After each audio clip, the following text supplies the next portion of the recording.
Hi అండి. పప్పు ఆకుకూర ఎంతో ఆరోగ్యకరమైన రెసిపీ. మీరు కూడా ఒకసారి ఈ విధంగా ట్రై చేసి చూడండి.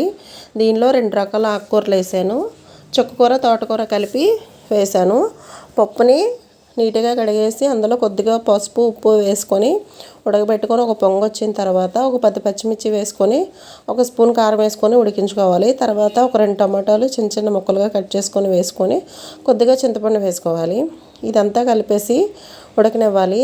తర్వాత ఆకుకూర అంతా క్లీన్ చేసుకున్నానండి. ఆకుకూర ముందుగానే క్లీన్ చేసుకోవాలి. కట్ చేసిన తర్వాత కడిగితే దానిలోని ఇసుక సరిగిపోదండి. ముందుగా క్లీన్ చేసుకున్న తర్వాత కడిగి అప్పుడు కట్ చేసుకోవాలండి. ఇదిగోండి ఆకుకూర అంతా క్లీన్ చేశాను. చుక్కకూర కట్ట, తోటకూర కట్ట క్లీన్ చేసి చిన్న చిన్న ముక్కలుగా కట్ చేసుకొని ఈ పప్పులో వేసుకున్నాను. ఈ పప్పు అంతా కలిదిప్పుకున్న తర్వాత కొంతసేపు అయిన తర్వాత తిప్పుకోవాలండి మధ్య మధ్యలో, లేదంటే అడుగంటిపోతూ ఉంటుంది. పప్పు అనేది కుక్కర్లో కంటే ఈ విధంగా డేక్షాలో వండితేనే టేస్ట్ అనేది బాగుంటుందండి. పప్పు అంతా ఉడికిన తర్వాత పప్పు గుత్తితో మెదిపేసేసి పోపు వేసుకుంటే ఎంతో ఆరోగ్యకరమైన టేస్టీ అయిన పప్పు ఆకుకూర అనేది రెడీ అయిపోతుందండి.